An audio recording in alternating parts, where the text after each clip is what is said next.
Pakistan engineering council जो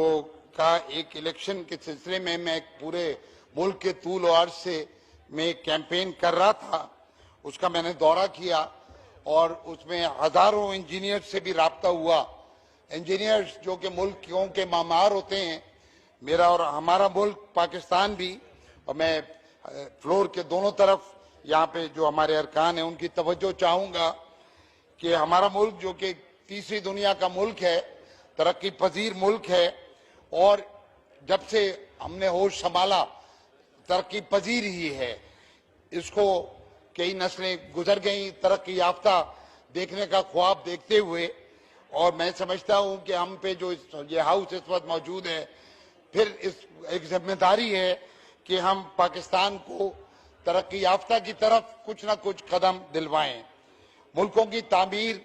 पूरी दुनिया के जो तरक्की याफ्ता मुमालिक हैं उनकी जो तामीर होती है, तरक्की होती है, उसको उसके इंजीनियर्स मेमार करते हैं।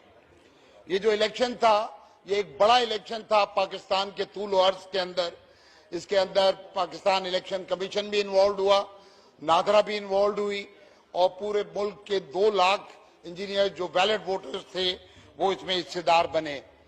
तो इंजीनियर्स की जो बरादरी है उसके अंदर सारे एकेडेमिया, जो वाइस चांसलर, प्रोफेसर, ये भी आते हैं। इसमें कम से कम जो वोटर होता है वो 16 जमातें पास होता है, और इसके अंदर जो सरकारी इंजीनियर्स भी आते हैं, और इसके अंदर जो फौज के अंदर इंजीनियर्स हैं इंजीनियरिंग कोर के, वो भी आते हैं। प्राइवेट सेक्टर भी आता है और इंडस्ट्री भी आती है,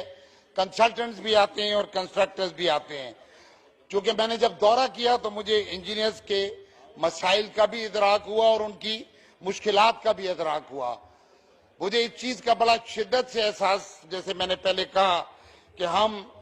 एक दलदल के अंदर फंसे हुए हैं, और उससे में जितने हाथ पैर मारते हैं उसके अंदर हम मजीद सिंक करते जाते हैं। मैं ये कहना चाहता हूं अपने तमाम मौजूद अरकान से कि अगर हमने अपनी इंजीनियर्स की तरफ तवज्जो नहीं दी, उन मेमारों की तरफ तवज्जो नहीं दी कि जिन्होंने 22 करोड़ लोगों को मुश्किलात से निकालना है, तो 1000 साल तक भी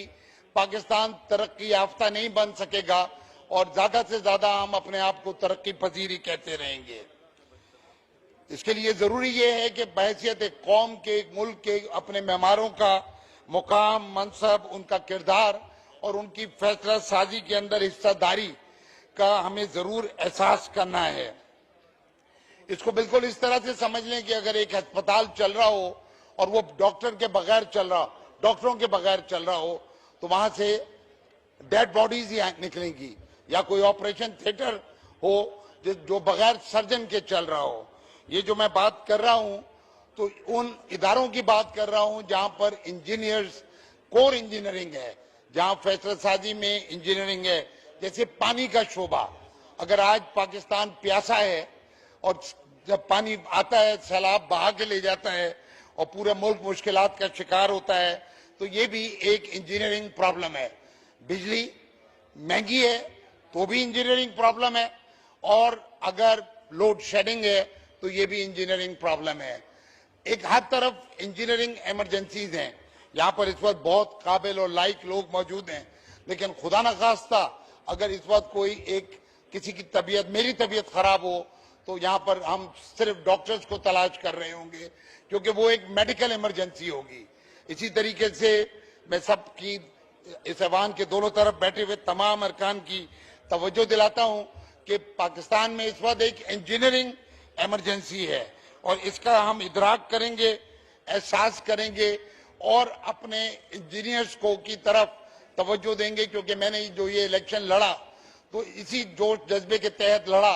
मुझसे बहुत सारे लोगों ने कहा कि कौमी असेंबली का मेंबर बनने के बाद जाके अपनी जो फ्रेटर्निटी है उसका इलेक्शन लड़ना ऐसे ही था कि कोई एमए पास करने के बाद बीए के अंदर या एफए में दोबारा दाखिला ले ले। लेकिन मैंने ये जिम्मेदारी इसलिए कबूल की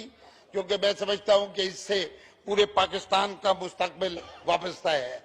तो मैं आप सबको भी ये पेशकश करता हूं इंशाअल्लाह, क्योंकि मैं पाकिस्तान इंजीनियरिंग काउंसिल का चेयरमैन इलेक्ट हूं, उन पूरे के पूरे 2 लाख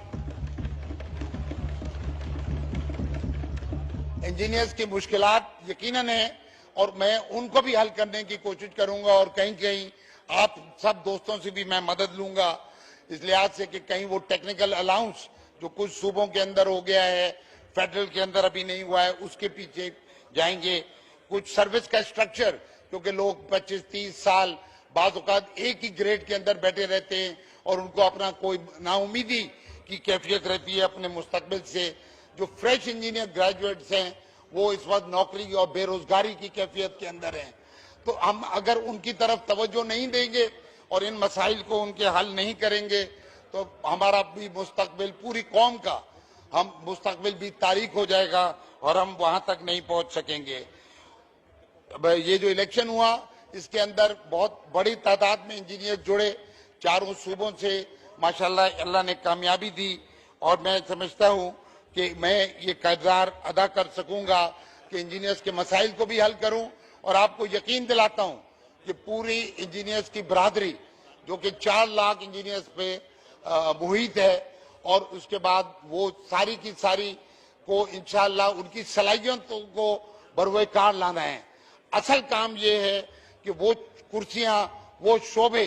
जो उसके हेड और जिसका सरबरा इंजीनियर को होना चाहिए, वहां पर मैं इंशाअल्लाह ताला इसकी कोशिश करूंगा, सही करूंगा कि इंजीनियर ही बैठे और इंजीनियर ही वहां फैसला करे। हमें ये अहमियत एक दफा में और एहसास दिलाने के लिए अपनी पूरी कौम को और अपने यहाँ कोलीग्स को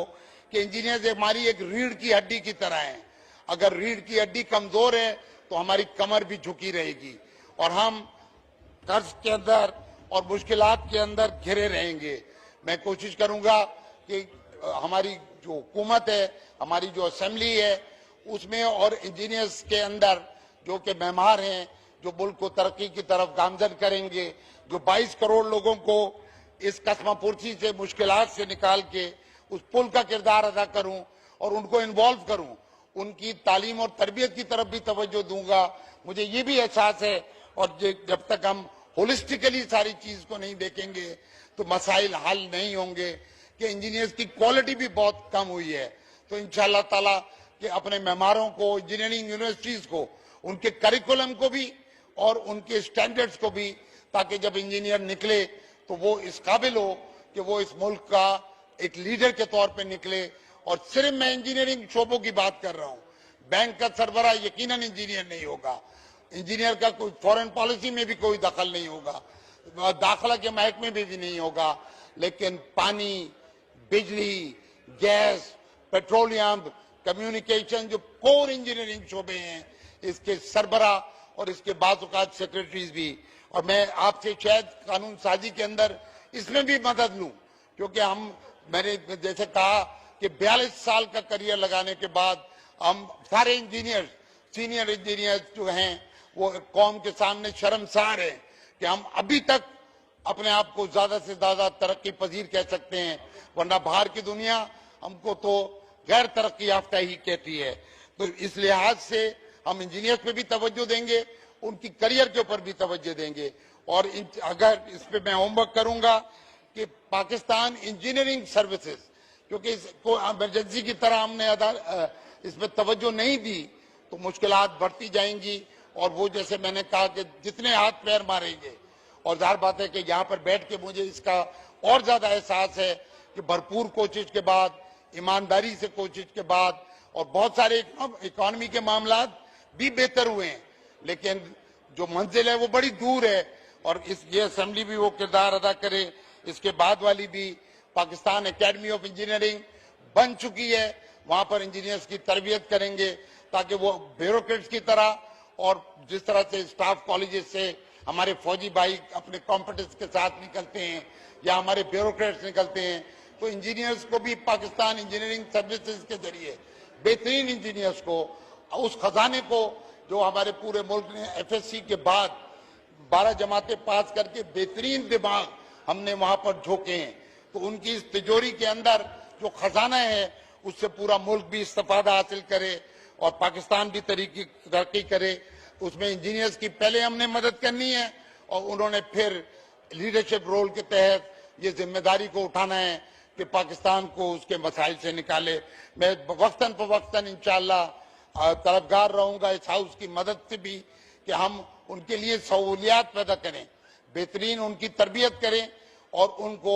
इस तरह के ताकि वो मुल्क की तामीर, उसकी तरक्की, तीसरी दुनिया की लानत से हम निकलें और तरक्की पजीर